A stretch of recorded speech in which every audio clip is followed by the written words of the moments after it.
¿Quieres saber tú, versículo 20, insensato, dice el apóstol Santiago, que la fe sin obras es estéril? Miremos el ejemplo de Abraham, dice Santiago. Abraham, nuestro padre, ¿no alcanzó acaso la justificación por las obras cuando ofreció a su hijo Isaac sobre el altar?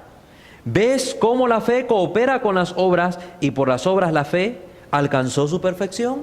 Sí, la fe de Abraham, aquel Abraham que creyó en Dios. Un Dios que un día le dijo: Abraham, Abraham, sal de tu tierra.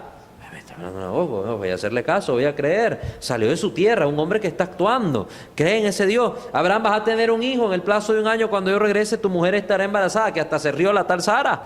Y cuando ya vino y nació el hijo de la promesa, le dice el Señor a Abraham: bueno, ve y sacrifícame a tu hijo allá en el monte que yo te indicara. Abraham sufrió mucho en ese momento.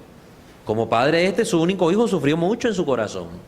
Pero Abraham cumplió con lo que Dios le pidió, le creyó a lo que Dios le dijo. Y pese a que lo que Dios le había indicado era que fuera a entregar a su hijo en sacrificio, pues Abraham se dispuso a cumplir la voluntad de Dios, y al final vemos que Dios no permitió que su hijo fuera sacrificado. Detiene la mano de Abraham para que no sacrifique a Isaac.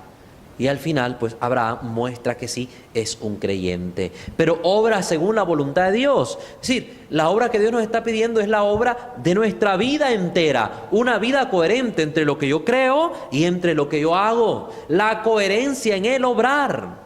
No solo son obras específicas, sí hay un listado de obras, las obras de caridad que la Iglesia nos ha enseñado que nosotros tenemos que poner en práctica. Existen 14 obras de caridad. Pues así como de manera preeminente, 7 corporales y 7 espirituales. Las podemos encontrar en el catecismo y es bueno que las meditemos porque es tema de primera comunión, catequesis de primera comunión. Es decir, algo que se le enseña a los niños. Ustedes de niños deben manejar las 7 obras: dar de comer al hambriento, vestir al desnudo, honrar a los muertos, ¿verdad? Y tenemos también las obras de misericordia espiritual. Por ejemplo, corregir al que se equivoca, orar por los vivos y los muertos, sufrir con paciencia los defectos de los demás, etcétera, etcétera. Dice el versículo 23: y alcanzó pleno cumplimiento la escritura que dice: creyó Abraham en Dios y se le consideró como justicia y se le llamó amigo de Dios. Hasta ese momento, ¿verdad?, se mira cumplida esta palabra. Cuando ya Abraham ha actuado, se puede decir que cree. Un hombre que dice: yo creo en Dios. Cualquiera puede decir que cree en Dios. Hasta el diablo cree en Dios, pero no por ello actúan como Dios lo pide, siguiendo su voluntad. ¿Quién es el que cree en Dios y ama a Dios? Dice la carta del apóstol San Juan: aquel que cumple los mandamientos del Señor. Ese es el que es amigo de Dios y cree en Dios. Porque el que anda haciendo las obras del mundo, toda la corrupción que vemos hoy, pues ese es amigo del mundo. Y dice la Escritura: toda amistad con el mundo es enemistad con Dios. Y fíjate bien, con esto te puedes hacer un examen de conciencia de tu vida. ¿Cómo estoy obrando yo? ¿Estoy obrando yo según lo que Dios me pide? ¿Estoy realizando las obras de la fe, las obras del amor?